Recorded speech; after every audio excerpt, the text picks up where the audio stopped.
तो hello friends, कैसे हैं आप लोग। आई होप आप मस्त होंगे। आज हम लेकर आए हैं आपके लिए अप्लाइड केमिस्ट्री क्या first semester UP polytechnic first semester applied chemistry first के 20 मोस्ट इम्पॉर्टेंट क्वेश्चन।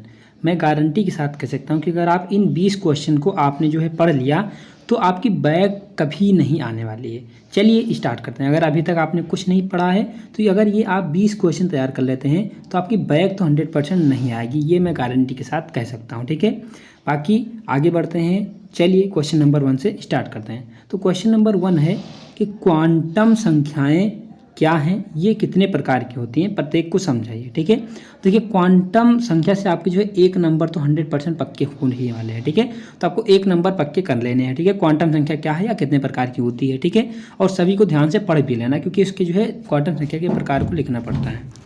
उसके बाद क्वेश्चन नंबर 2 है। क्वेश्चन नंबर 2 बोला है कि हुंड के नियम को उदाहरण से समझाइए। आई होप आपको हुंड का नियम आपने पढ़ा होगा, नहीं पढ़ा तो पढ़ लीजिए।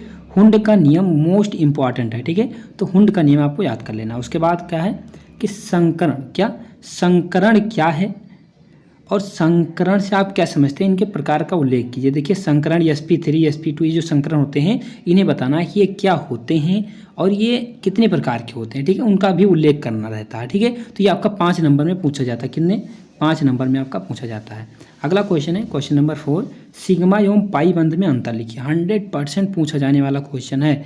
100% रिपीटेड, हर ईयर रिपीट किया गया है। ठीक है, 2 से 5 नंबर में क्या 2 से 5 नंबर में आपका ये पूछा गया है। ठीक है, क्वेश्चन नंबर 5 कह रहा है कि वेस्पर थ्योरी का सिद्धांत लिखिए। ठीक है, वेस्पर थ्योरी भी आपका मोस्ट इंपॉर्टेंट है, हर ईयर रिपीटेड है। ठीक है, आगे बढ़ेंगे। अगला क्वेश्चन क्वेश्चन नंबर 6।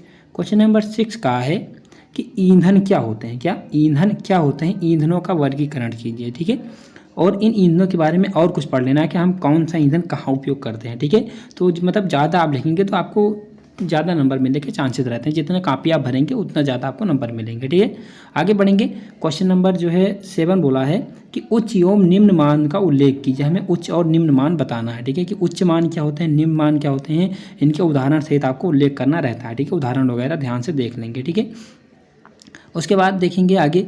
तो आगे है क्वेश्चन नंबर 8 कह रहा है स्नेह की परिभाषा गुण सहित इसके अनुप्रयोग लिखिए। ठीक है, हमें इसके गुण लिखने हैं, अनुप्रयोग सारी चीज़ें लिखनी है। अगर स्नेह की परिभाषा वो पूछता है तो इससे हमें वर्गीकरण करना है, कितने प्रकार के होते हैं, फिर इसका अनुप्रयोग, हम इसका प्रयोग कहाँ कहाँ करते हैं, सारी चीज़ें लिखनी रहती हैं। ठीक है, उसके बाद कहा है जल की कठोरता से आप क्या समझते हैं। ठीक है, जल की कठोरता से आप क्या समझते हैं, यहाँ कहने का मतलब ये है कि जो है जल की कठोरता कैसे हम जो दूर कर सकते हैं। ठीक है, जैसे एक हमारा होगा DTA विधि, और किस किस विधि द्वारा हम जल की कठोरता दूर कर सकते हैं। दूसरा होगा हमारा उबालने वाली विधि। इन सभी को हम पढ़ लेंगे। ठीक है, पहले पढ़ेंगे जल की कठोरता क्या होती है। ठीक है, उसके बाद पढ़ेंगे कि जल की कठोरता कैसे दूर की जा सकती है। ठीक है, सारी चीज़ें आप पढ़ेंगे। ठीक है, उसके बाद अगला क्वेश्चन है क्वेश्चन नंबर 10 कहा है बफर विलयन को परिभाषित कीजिए। ठीक है, बफर विलयन क्या है, इन्हें परिभाषित करना रहता है।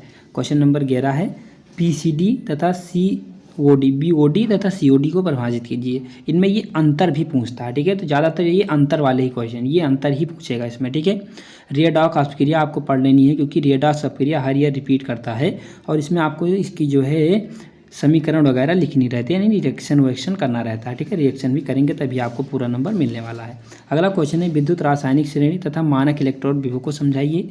उसके बाद 14 नंबर क्वेश्चन है संक्षारण से आप क्या समझते हैं। ठीक है, इसका प्रभावित करने वाले उल्लेख कीजिए। ठीक है, तो संक्षारण क्या आप क्या समझते हैं, अगर वो क्वेश्चन में इतना ही देता है, ठीक है, इतना, तो भी आपको जो है पूरा लिखना है कि इसके प्रभावित करने वाले कारक हैं, संक्षारण होता क्या है, सारी चीज़ें आपको लिखनी है। ठीक है, उसके बाद अगला क्वेश्चन है क्वेश्चन नंबर 15 का है बहुलक से आप क्या समझते हैं, बहुलक का वर्गीकरण कीजिए, यानी बहुलक के प्रकार लिखना है और उन प्रकारों को भी समझाना है। ठीक है, उसके बाद इंपॉर्टेंट है IUPAC नाम। ठीक है, आपको IUPAC नाम तो पढ़ ही लेना है। ठीक है, होता है ना है मेथ, 1 कार्बन हो गया तो मेथ। ठीक है, 2 कार्बन हो गया तो एथ। ठीक है, ये सारी चीज़ें आपको देख लेना है। उसके बाद आपको समझाना है बैकेलाइट क्या होता है। ठीक है, बैकेलाइट आपको समझाना है।